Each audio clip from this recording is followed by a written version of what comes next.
Item number 14, if I can invite Ollie Senendres to the table to talk to the report on the quarterly health, safety and wellbeing performance update. Ollie, the floor is yours. Thank you very much. I'll just move it formally. Do I have a seconder for that? Councillor Casey, seconded. Right, Ollie. Okay, good afternoon. Thank you very much. Just very quickly, this is your sort of regular update under the due diligence requirements of the Health and Safety at Work Act, and it just gives you a state of how we are performing from a health and safety point of view at Council.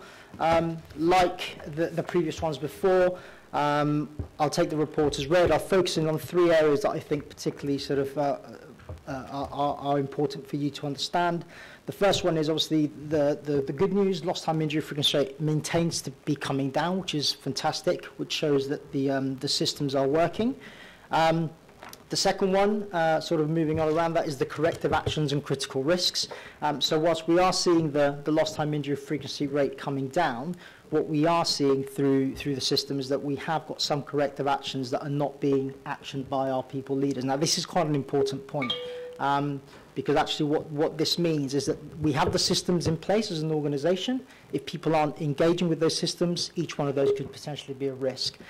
So we are seeing that our people leaders aren't necessarily getting through those. And obviously we've got various mechanisms, and we've got various programmes in train at the moment to ensure that we do sort of get them to prioritise these and make it part of their BAU. As you will have seen just in the previous item, the item before this, rather, the R Charter, the health and safety and well-being is being aligned as a behavioural value for Council. So we're saying that it really is an important thing that we need to adopt as part of our second nature BAU to keep our people safe. And the third one is around sort of a topic of discussion we've been having, the wellbeing strategy. We've gone away. We now have a structure to the wellbeing structure. We're going to go and follow the New Zealand Mental Health Foundation's 5 Ways to Wellbeing, which is based on connecting, giving, taking notice, keeping learning and being active. And there'll be initiatives on each of those which will basically look to enhance and improve and make just people more resilient when it comes to the workplace, but also more reactive. One of the key programs under that which we're developing is around a destigmatization campaign. So we really want to destigmatize mental health issues in the workplace. We want to make that okay in the Council to say that, you know, we're struggling and we will have all those systems and support mechanisms in place as an organisation. We have been using Are You OK, which is an Australian system, but we've decided to align and partner with the Mental Health Foundation in New Zealand because it is much more focused to New Zealand workplaces than the Are You OK campaign. That is it. I'm happy to take questions. Thank you very much, Ollie. Questions, councillors. Councillor Watson. Thank you. Ollie, last time we were here in terms of the mental health and well-being, correct me if I'm wrong, but there was quite a high statistic. Was it 20-25% or something that people had issues to do with depression, anxiety, mental well-being? I see what you're doing here with the strategy. Are we, and I know that has, you know, like a New Zealand Mental Health Foundation stamp, are we in any of our surveys making any attempt to identify the exact nature of the issues that are confronting people, and specifically to, you know, perhaps draw a line between more personal related issues and things that relate to working in their whatever department is in Auckland Council? Yeah, absolutely, through the chair. Absolutely right. You know, stress is a very complicated topic. We bring a lot of issues from the home, from issues that aren't necessarily sort of council related. We're looking at an option, at various sort of tools at the moment which help us to classify sort of what these particular sort of stressors might particularly be, and obviously one of those is the workplace one. There are loads of mechanisms already in the workplace. We do have good performance management in terms of our My Time conversations, which should manage the workload element and everything else. But yes, we need to acknowledge first that regardless of that, the person comes into work, the whole self comes into work. So we need to understand those stressors effectively if we're then going to be able to channel people. But I suppose what we're saying is that we should be sort of triaging that individual and actually helping them and supporting them in other ways. So yes, the work issues can be related and can be fixed.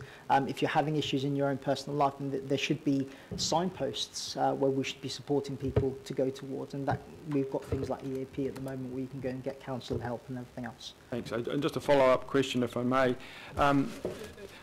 Often in organisations where there's perhaps an issue to do with perhaps behavioural influences that are affecting people's mental well-being, it's very hard to get people to be honest and actually say what's happening. So I'm just curious to know how easy is it for people to be totally transparent, to retain anonymity, and to then actually get to the bottom of what might be happening in any given part of the council workforce? I think that is a big challenge for the Chair. I think that is a really big challenge. I think that's part of the reason why we need this destigmatisation campaign, to tell people that it's okay. It's like anything, people need to have the trust in the organisation to say, look, can I really sort of say that I'm having these issues, and obviously they'll be treated effectively and correctly. There's a lot of different components. It could be bullying, it could be harassment, it could be, as we're seeing here, just the daily sort of grind of interaction with our front-facing staff. So there's loads of different ways that will come at us, but we've got to absolutely, depending whatever we do, we've got to give people the confidence and the assurance that they will be treated. The anonymity side of things, yes, really important, but I'd like to think that we would end up in a position where actually it'd be okay and people wouldn't need to be anonymous. So again, I would like to see sort of a much bigger combination with the networks around this piece of work. So it's something that we are looking at. But you're right, that trust is critical to ensure that any of this works, and the only way you demonstrate that is through the doing. Great. Thank you for those questions. They're very apposite questions. Any further questions? Councillor Holtz. Quick check. I'm just having a look at the graph of the rolling critical risks, and I'm sorry if this has kind of been touched on, but the violence aspect, that really worries me. And I just, is this, can we just unpack that a little bit? Sure. So through the Chair, violence is our #1 critical risk at the moment. It is currently made up of very different components: verbal assaults, physical assaults, and just perceptions of where people have felt uncomfortable, or they felt uncomfortable in an interaction with a member of the public. They do all tend to be sort of outward facing, so it is essentially in delivering the front face of the service. And currently at the moment what we're seeing is that through the project that we've got running to try and understand why this is happening, we see that there's quite a lot of issues. Some of it is based around sort of training, so again, people understanding how to speak and how to engage with people, particularly in those inflammatory situations, how to de-escalate. So council do training for a lot of their front-facing staff, but it seems to be very generic training. So for example, an animal management officer will receive the same amount of training as a librarian. Completely different roles, completely different expectations. So actually we need to really sort of look at the specific training involved in that, and it's something that we're working through at the moment. You might be aware as well that for animal management officers, we're also starting to deploy body cams as that visible deterrent. It's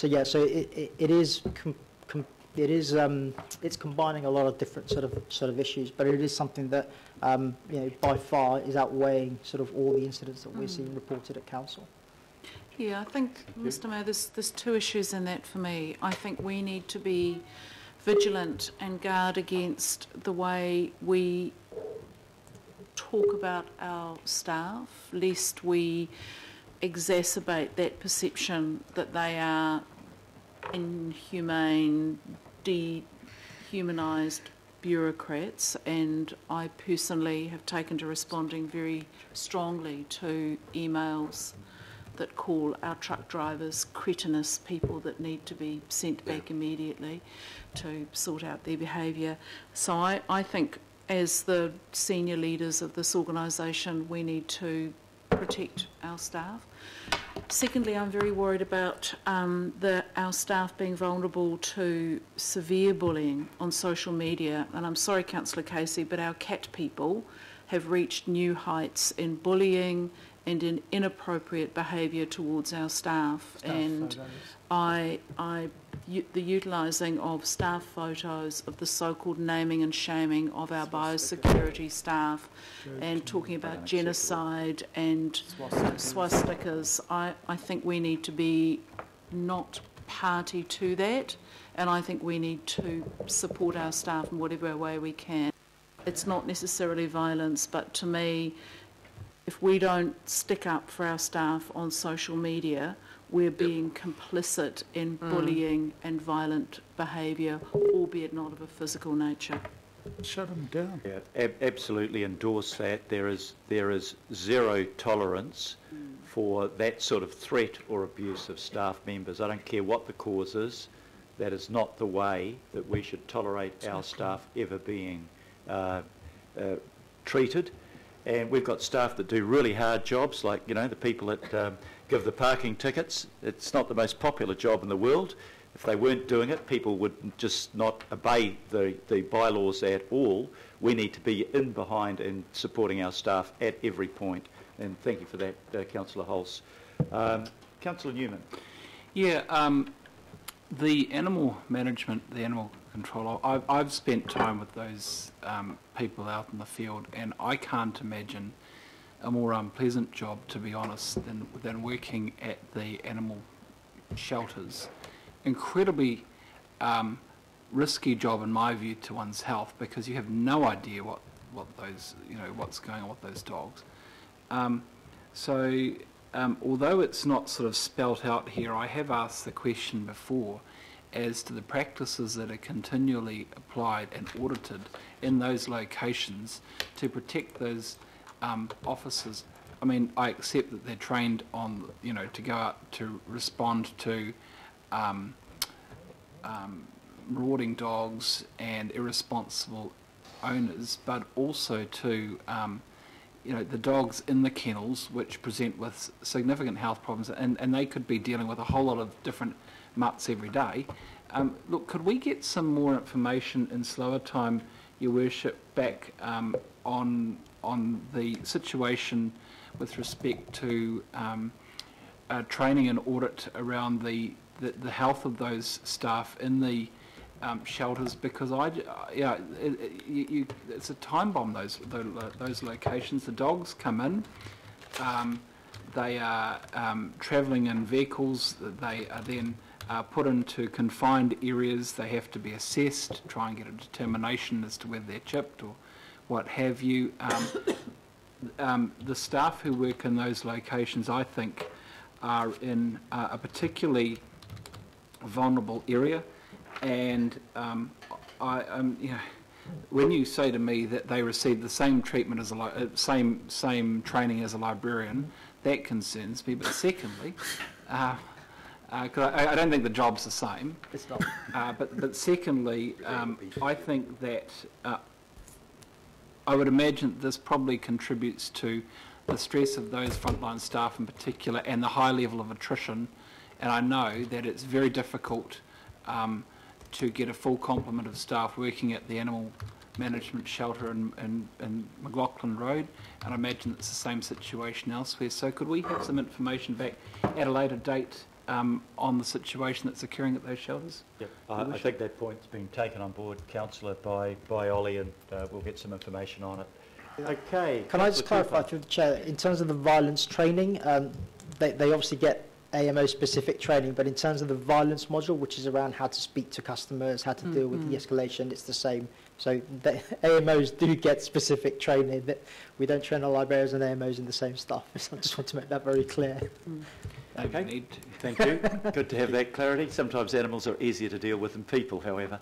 Councillor Cooper. Yeah, I think you're right, Mr Mayor. I was just going to say that our animal management staff probably get more violent treatment and abuse from the owners than, you know, not all of them, of course, but, you know, that's a really difficult situation. And sometimes it can actually go on for years with abatement notices and such. It's not just one-off incidents. Sometimes our staff having to work with difficult customers actually over considerable lengths of time. That just goes on and on and on, and we only see the end result maybe at an abatement hearing or something. But I think those are quite considerable contributors to mental health and the violence statistics. So one of the things that I wanted to say is around, it actually speaks to the last item, because we've got people here all concerned about mental health and concerned about people, but the legislation actually says that you cannot use the lack of resources as an excuse for not providing a healthy and safe environment. So, you know, attempts to cost cut when we are looking after our staff I view that rather dimly, because if you look at things like just here, confined space and fatigue is one of those issues that we were talking about in the last item. So for me, you know, we can't be on one hand saying we want to take those better conditions away, and then in this item saying, oh, we've got to take care of people. And also the other thing for me, it does go back, I mean, we don't have conditions as counsellors because we're not employed, but what I get very concerned about is that I've seen some of my colleagues at public meetings not backing up our staff. Or, look, I've not got a problem if we just don't say anything if we don't agree with a staff member, but when I have seen elected members actively attacking our staff at public meetings so that they can look good, and I think that sort of stuff's got to stop as well. I think that we do have a responsibility, and it might need clarification, they're not directly PCBU, but we are officers in relation to that legislation, and I think we have to be very mindful of our own behaviour when, you know, the prize in sight is public popularity, but actually we could be undermining our staff's health. So I think that's another thing to take on. It's not in here, but I think we have a responsibility there to, at least if you don't like what the staff is saying, don't say anything, don't publicly undermine, because that does affect people's, you know, how they operate in our organisation and possibly their mental health. Thank you very much, Councillor. So this is a noting paper, so I'll put the resolution. All those in favour, please say aye. Aye. To the contrary, no. Carried. Just seek advice from councillors. It's 12:30, but Got quite a bit I to think do. I think we can get through the following the last items reasonably quickly. Is there a mood to get through the agenda? I'm just questioning, Mr. Chairman, we've got the extraordinary item and I'm not sure how long that will go on. It's not a debate on the substance, it's a So debate it's not on a the debate? process, so I'm presuming that will be quite short. Yeah. You know, I know what Speeches are presumptions are. Thank you, Ollie, for that. Can we now move to item number 15? I've changed the amendment on that because I've had a chance to talk with Councillor Clow and Councillor Bartley, and I do want to acknowledge Councillor Clow filling in on this committee for us. He was a reluctant appointee. He did the job on our behalf, loved the job, and would have stayed on it, but acknowledges that Councillor Bartley has 5 maunga in her electorate. So you'll note that there is a change in the recommendations. I will move accordingly. Second. And seek a seconder, Councillor Casey, and then open it up for questions. Councillor Filipaina. Sorry, Chair, it's not a question, just a comment. So I don't know whether there's any other member wants... I think it's a non-contentious item, so please go ahead with your comment. My only comment is to say thank you, as Deputy Chair of the Tupuna Maunga Authorities, to thank Councillor Clow for his attendance, and just to sort of advise him that it was noted as well, and thanks from the committee. And that's all it is, Your Worship. Thank you. Thank you very much, Councillor Filipaina. Are there any other questions or comments? If not, I'll put the motion. All those in favour, please say aye. Aye. To the contrary, no. Carried. We come now to item number 16, which is a paper in my name, so I'll ask another councillor to move that. Councillor Clow, have we got a seconder for that? Councillor Hulse. And just speaking to it briefly, at the end of last year we discussed some of the changes that were being made. I've talked to a number of councillors in regard to the Section 17A value for money, and the consensus view I think I found that rather than setting up a separate committee, that could become part of the terms of reference for the Appointments and Review Committee, which would then be renamed accordingly.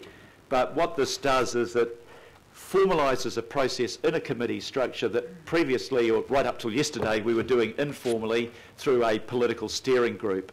We're looking at savings so far of $375 million.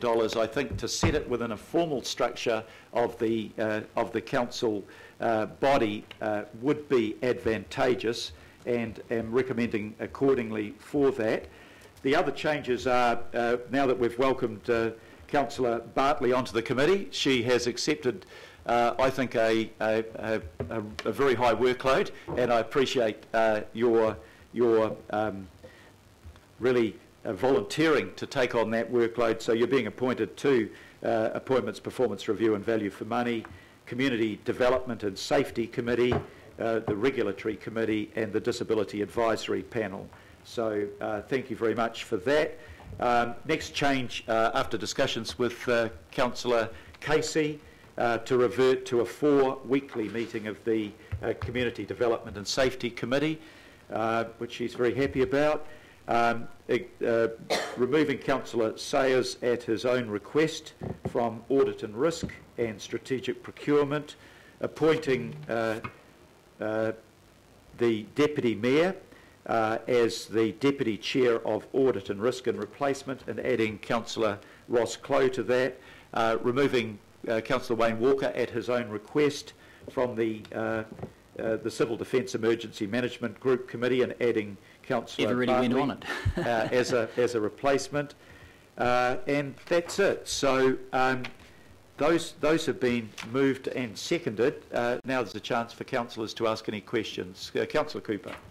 Thank you, Mr. Chairman. I'm just wondering if Councillor Sayers will be taking on some other roles to help share the load. I have not had any indication from Councillor Clow that he wishes to take on other roles. So, did I say? Sayers. What did I say? Sayers. I'm sorry, Councillor Clow. Clow's already doing plenty. Clow's already doing plenty. Councillor Sayers. So the answer, I think, is no. So we'll just keep boxing on with a few of us. Thank you. Thank you.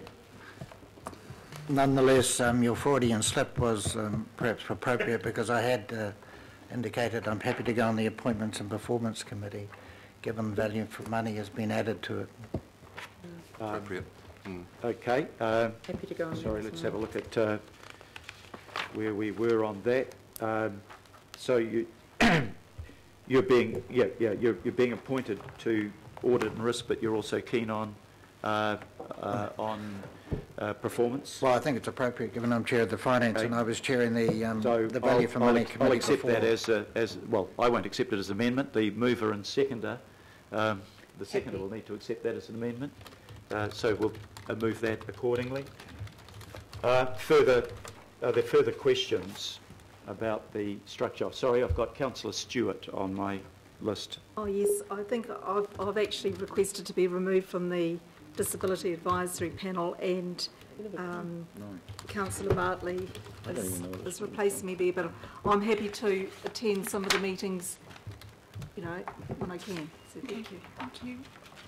Thank you, Councillor. Councillor Wayne Walker. Yeah, I have indicated earlier that I'm happy to be on the Weed Management Political Advisory panel. I did lead out that strategy in a previous term of council. Okay, I'd need to go back. I'm sorry, that's in the recesses of my mind. Happy to come back and have a discussion with the councillor about that. Councillor Mike Lee. Councillor Lee. Thank you, Mr. Mayor. I raised at a previous meeting in regard to committees that I would like to withdraw from the Community Development and Safety Committee. I think I got onto that accidentally, but I'm quite happy to be involved or become a member of the Treaty of Waitangi Working Party, which I served in previous terms. I'll leave it at that. Thank you. I don't know whether Councillor Casey, you were worried about numbers on your committee and a quorum? Mike's never been. He's never been to a meeting. Mr Mayor. I don't know anything about community. Yeah. Okay. I don't know anything about safety. I'm sorry, Councillor. Yeah, sorry, just further to Councillor Lee's request, the Treaty of Waitangi Working Party actually lost a councillor very early on in the piece, so as the chair there, I would certainly welcome Councillor Lee's presence and lifting our... We need more people. Yeah, we need another person. Okay, if the mover and seconder are happy to accept that, we'll just add that to the... I'm sorry, it's already been moved and seconded, so if you're happy to add that, make those two changes. Councillor Holtz. Mr Chair, I guess I'm just a little bit concerned. I mean, we're struggling for quorums, and you know we've got councillors pulling off things. I don't quite understand why Councillor Sayers would have withdrawn from everything apart from the 3 committees of the whole. I haven't actually had a valid explanation for that.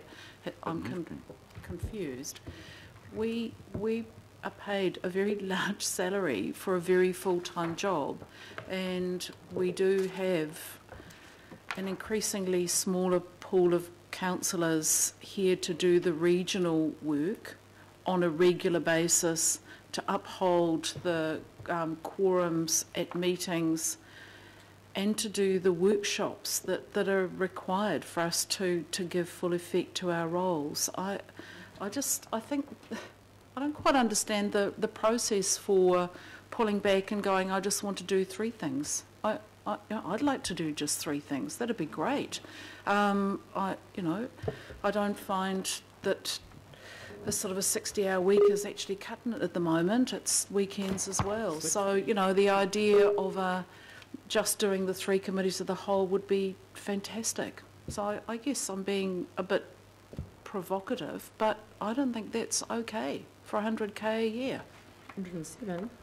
Yeah, I've got to say, been approached by a number of councillors worried about the imbalance of workloads on the committee. And for those that have taken on high workloads, thank you very much. But I think Councillor Holz's point is absolutely correct. If you think this is a part-time job, you shouldn't be in it, frankly. We've talked a lot about expenditure, but councillors are paid at a minimum $107,000 a year. That's twice the average wage.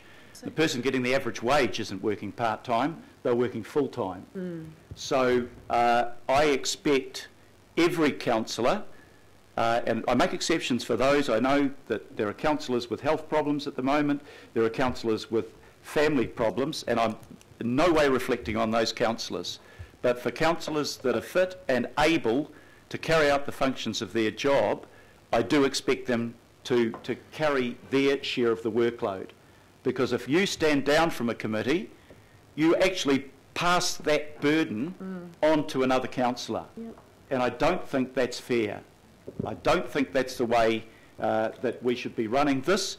And ultimately, you know, people will ask in the approach to the next election, well, you know, who are the people that turned up at meetings? Who are the people that were active? Who are the people that put the hours in? And, you know, I think that serving in public life is a privilege, and you've got to earn that privilege and you've got to put the hours into it. And I know that there are councillors around this table that work every hour they have, and it takes their weekend and it takes their weekdays. And nights. But if you're not doing that, I'd ask you to look at your conscience and say, why not? If I'm paid to do this job, why aren't I carrying my fair share? Councillor Filipaina. Thank you, Your Worship. In light of what you've just said, and I'm going to suggest, and I've spoken to Councillor Bartley around this, and we spoke a few days ago around some of the committees, and she's asked, and I think it's appropriate that she goes on to Councillor Watson's committee, the subcommittee, the Te Reti o Waitangi Settlement Working Party, So I'm sort of looking towards Councillor Watson to see what his indication would be, and hopefully get it okay from you, Your Worship. Again, if that's in line with the mover and seconder's wishes, we can adapt. We can add that too. Councillor Watson, you need more members on it.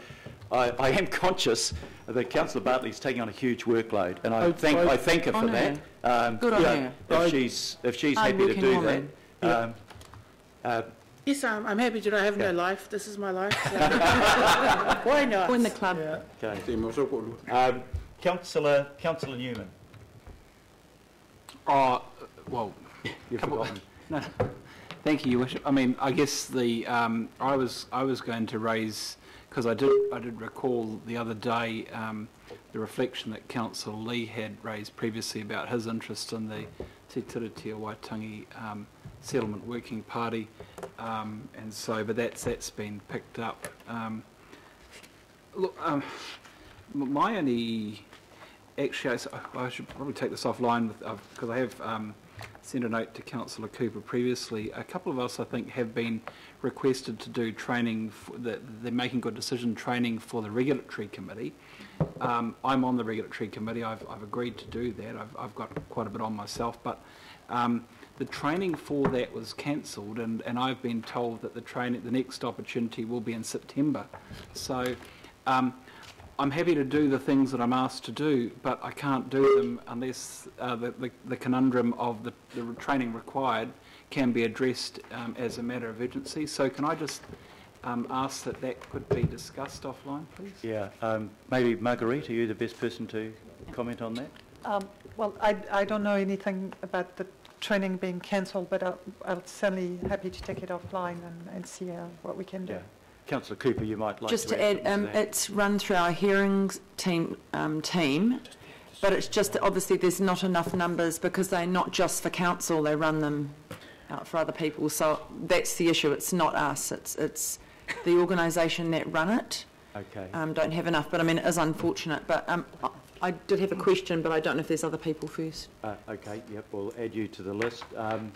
But maybe you could enter into a discussion. Yeah, we've had a discussion. With Councillor Cooper and see what might be able to be done. I raised the issue. Look, I feel that I'm quite a busy person, but I can't do that without getting the training required. So, yeah, no, I absolutely applaud the desire to be trained and welcome that for any councillor. It just maybe there's some practical difficulties, and if we can address those difficulties and bring that training forward, that'd be great. So can I leave it to the two of you to liaise on that? It's being worked on. Councillor Watson. Thank you, Mr Mayor. I just want to make a couple of brief observations on some of the comments people made. And provide a little bit of balance once again. And that's to say I don't think there's a single councillor in here who doesn't do their fair share. It might manifest itself in slightly different areas, but I'm absolutely sure every single person around here does their best for their community. So I take a little exception to any references to people not doing that. Similarly with the meetings, what I have also noticed, Mr Mayor, in the past is some of the very same people who make derisory comments about meeting attendance and whatnot are the very ones who are absent themselves from meetings, either for all the meeting or part of the meeting. And I don't have any problem with that because I know that we all face multi-layered demands on our time that conflict. So I, like everyone else, I suppose, have meetings when you've got other meetings on. There's just no way of avoiding that. So I think it's a little unfair to perhaps suggest that, because people can't be there, they're in some way, playing hooky or something. I think what would happen, Mr Mayor, and that's my final comment, is that if there was a little wiser allocation of time in respect of some of the workshops that we're obliged to attend, everyone might have a little bit better time to do the substantive part of their job, which is many and varied and goes outside just meeting attendance. Thank you. I think Councillor Cashmore is giving some oversight to the workshops. I do appreciate that last year, with the Auckland plan and the 10-year budget, there was a very high demand in that area. But I think maybe if I can invite the Deputy Mayor just to speak to the question of workshops and where you've got to on that. So thank you, Mr Mayor. So you'll recall, councillors, at the end of last year, I think it was actually the final GB meeting, there was some consternation about the number of workshops that we had had. Been working with Marguerite from Democracy Services and Sandra and coming up with a process, if you like, that staff have to go through before they can actually get a workshop onto the agenda, and it's also about the length of that agenda and keeping it as tight as possible. I think you'd all agree that the number of workshops has fallen back to give councillors more time to spend at least every second or hopefully more than that Monday and most, if not all, Fridays in their constituency doing other work. It is not easy, especially when you're doing things like the Auckland Plan refresh and the long-term plan. It does take time, and councillors do need to be properly informed of the work that is before them to make decisions upon. However, we are monitoring the ongoing drafting gate, if you like, for workshops, and Marguerite is keeping an account of what goes in and what goes out, and be very happy to take any further feedback from councillors. But we're putting quite stringent tests on this, and to date the reduction, though I don't have a percentage off the top of my head, it would be probably in the 20% or more, I would imagine. Okay, thank you very much. I hope that's helpful to members. Councillor Cooper. Just a question around how we measure attendance, because I think, and probably maybe it does reflect some of what Councillor Watson's saying, is that it's a very blunt tool. You know, 98%, 50%, whatever it is, but it doesn't really show. And for example, if we've got people only attending the committees of the whole, they actually have an advantage, because it's much easier to only have to attend 3 meetings when other people might have 20 different things a month that they have to go to, and of course there'll be slippage there, but there may never be that. So it's actually not going to be a level playing field. So I would ask that we look at that again, because if we're not all going to be on an equal number of committees and expected to attend an equal number of workshops, it is actually very unfair, because we don't even allow for, oh, that person only spent that because they were ill. You know, they were having their appendix out, like our dear Councillor Simpson, or you're on leave on a family holiday. You're not even allowed to have that explained, and I think that's very blunt. You know, it could be someone's had a bereavement in their family, they have to travel away. And I do think that it kind of dehumanises us. You know, so I'd really ask that we have a look at that measurement system again. I think it's not the best, and it doesn't reflect the true level of what we're doing. Yep. I take on board that and acknowledge that there are, from time to time, really good reasons why people can't be at things. I don't want to cast aspersions on anyone unfairly, but I also know that there are sub-councillors that are taking on much, much higher workloads than others, and we can't afford to have councillors pull off committees and place that workload on somebody else. It simply is not fair. Now, Councillor Stewart. Yes, I was just going to just say that you know, as far as the workshops are concerned, I think sometimes there has been a lot of duplications, and I'm really pleased that Councillor Cashmore's looking at making some changes. But just on workloads, I know, and probably others as well, but I know over the Christmas break I didn't go away, and we did have that king tide, and it kept me pretty busy. And I must admit, I am a very community grassroots type of a council, like probably most of us here, but the Christmas break, I didn't have a break at all, and in fact, you know, I was running around day and night like probably a lot of us, but I think sometimes we all need to be measured a little bit differently, and I think some of the workshops, the reason why there's been poor attendance is because sometimes they have been just duplication of other workshops that we've had. And I think people have sometimes thought there's other things out in their community they could be doing that probably adds a lot more value. So thank you. Thank you very much for that, Councillor Stewart. Councillor Hills. Yes, no, it was just a quick comment, and I was a bit annoyed to see comments in the media around people pulling off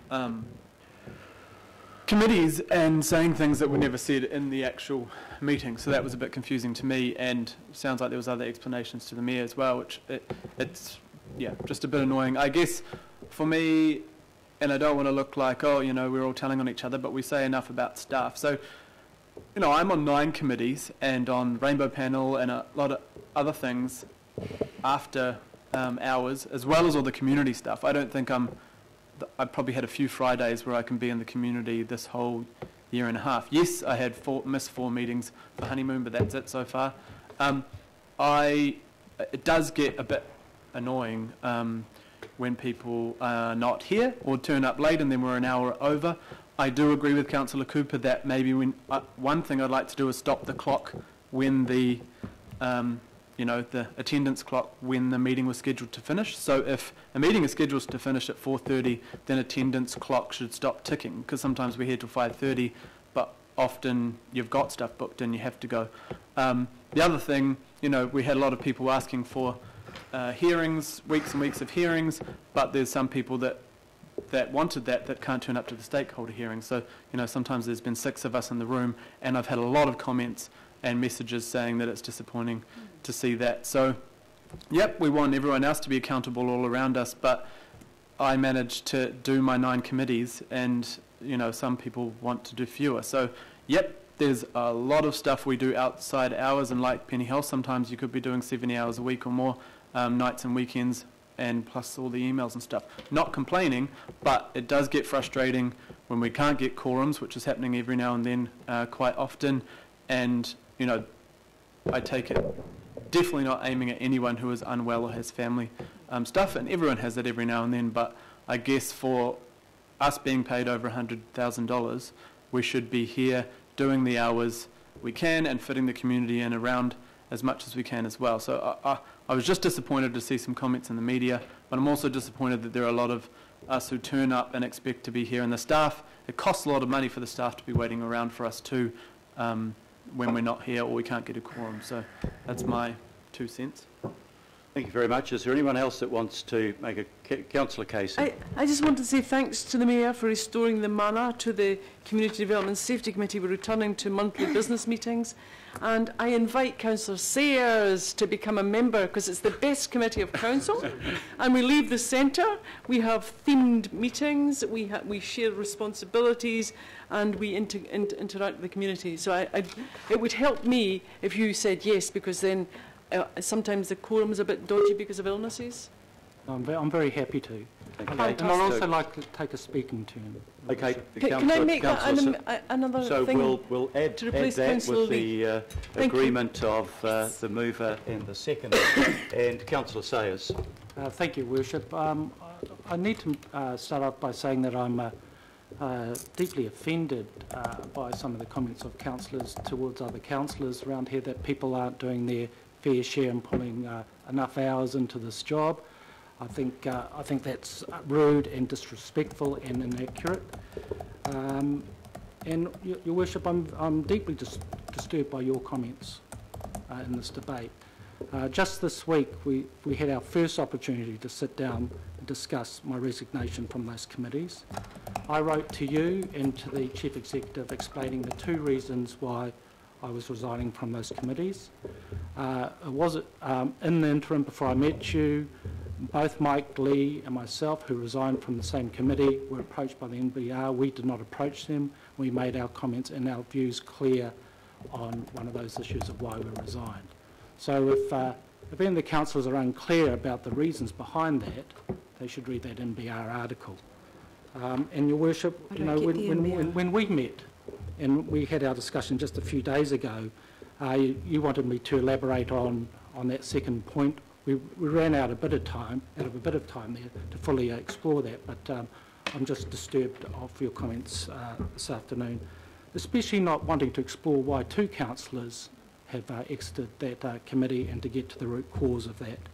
So I'd just invite councillors who are unclear to understand my reasons and Councillor Lee's reasons by reading that article, because that's been the only forum offered to us to express our reasons. Thank you.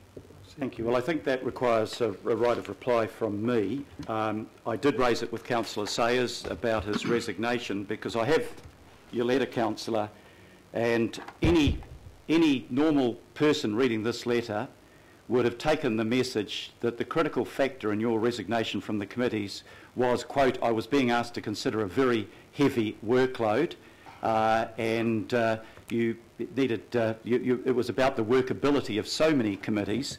You added, along with my comfortability of their operations. Now, I'm sorry, I don't know what that means. Comfortability you should have asked, Your Worship.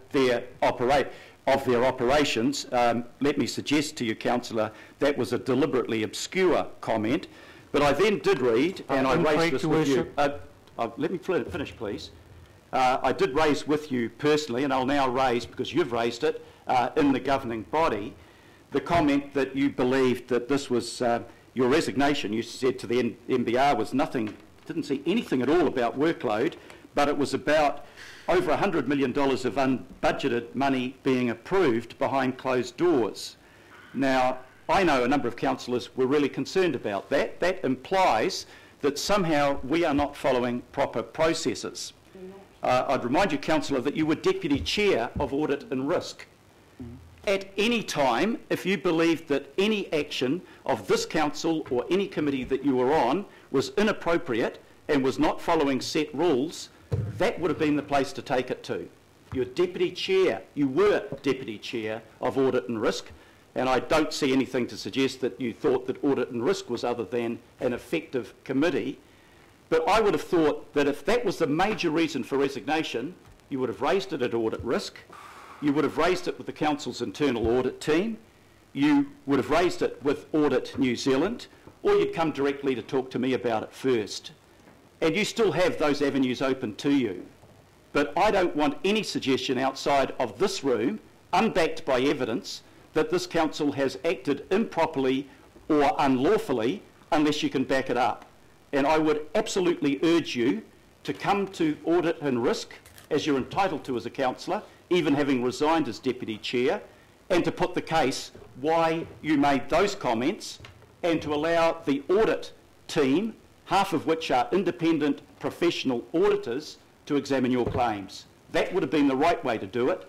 I don't think telling me one thing and telling the NBR another thing was an appropriate or an honourable way to act. And I make that very clear to you now, as I made it clear to you before that I was disappointed in your actions. Do I have a right of reply, Your Worship? I will certainly accord you the right of reply to that, to explain why you've never taken this to Audit and Risk. Well, Your Worship, I'm not going to criticise your... Perhaps I'll put it a different way. I'm surprised that when I sent my resignation letter in, other than the Chairman of Audit and Risk, was I approached to understand the reasons why. So I find it a bit odd that you would want to bring it up in this manner this time, but I will certainly keep those avenues open that you've mentioned. I would also let the other councillors know who weren't part of the Strategic Procurement Committee that Mike Lee and I did try to bring to your attention via the Finance and Performance Committee meeting in confidential the concerns that we had because of the spending that we saw happening. So my question is to each councillor, if we are spending money that hasn't been budgeted, where is that money coming from and what projects are not being delivered? So I'm quite happy to bring that up through the channels that you've mentioned. Okay. Well, what I'd invite you to do, Councillor, is not, as you put it, keep your avenues open, but I'd invite you directly to bring your concerns to Audit and Risk where it should be addressed, because they are serious matters that you are saying, and I want the people, including the independent members of that Audit and Risk Committee, to have the chance to examine your statements very carefully and to ascertain and to report to us as to whether there is any justification behind them. So I'll expect to see that on the next Audit and Risk Committee agenda. I think we've exhausted... I would like to speak. Thank you. Councillor Clow. And as Chair of the Finance Committee and being on the Procurement Committee, and I'm now on the Audit and Risk Committee, I was highly offended with that article and some other things. So I would expect to reinforce that you will be putting your concerns in writing. It's just point of order. Writing to the Audit and Risk Committee. Point of order has been called. Point of order, Councillor Watson. I feel in terms of standing orders, Mr Mayor, this isn't celebrity roast. I don't like the way this personal vilification is going for Councillor Sayers or for anyone else. This isn't a matter of going around everyone pitching in. There's enough trouble with the morale in this council as a collective without subjecting individual councillors to this sort of behaviour. It's inappropriate, and I'd call on you to bring it to an end. I'll make a ruling on that immediately. I haven't heard any comment that is one of vilification. I have heard comments of concern and an invitation to the councillor to place his concerns in front of the appropriate committee. I do not regard that as vilification. Councillor Clow, you may continue. I just want it in writing, and I want him to write it. Thank you. Councillor Collins. Thanks, Sue. I just wanted to support the sentiments of Councillor Casey. I really valued the opportunity to speak with you. I had to phone. I was called in, and I really appreciated that opportunity to spend some time on the phone with the two of you and have that discussion. So I wanted to note that and say thanks for having a look at the timetabling of the Community Development and Safety Committee, which, as you say, Councillor, is a very enjoyable committee. I wonder if, as I've listened to the discussion, I started to think about when I used to lecture in education, and an old rule we had at the university was you could only pass the course, even if you were a brilliantly bright student, you could only pass the course by attending 80% of the course. And I wondered if we were starting to fall into some of that thinking that the university doesn't apply that so much now, but there was almost this expectation of turning up, and I actually think it's a good thing, except I wonder around the morale of the council and why people might not be turning up. And one of the things we did at the university was we looked at the environments to ensure that people felt safe in them. So I just wanted to pause, or invite people to pause and reflect on that, because I acknowledge that there are people in this room with really high workloads. I felt really grateful, Mr Mayor, that you gave Councillor Casey and I 30 minutes. I thought, I don't know where you find 30 minutes. And I remember the last conversation we had, you were in the car because we had to do a phone call. So I really appreciate there are people with some really high workloads. I just want everyone to, well, I guess I'm inviting myself to step back for a moment and just consider the workloads and how we're trying to grab these abstract ideas of what different people are interpreting as the workload and ensuring that everyone has a fair sense of that. So I just wanted to include that. It's in schools, when we used to do it and we said, if you turn up, you'll pass. That's not how it works. And every bit of educational theory tells us that just because you're turning up to school doesn't mean that you're going to pass the course.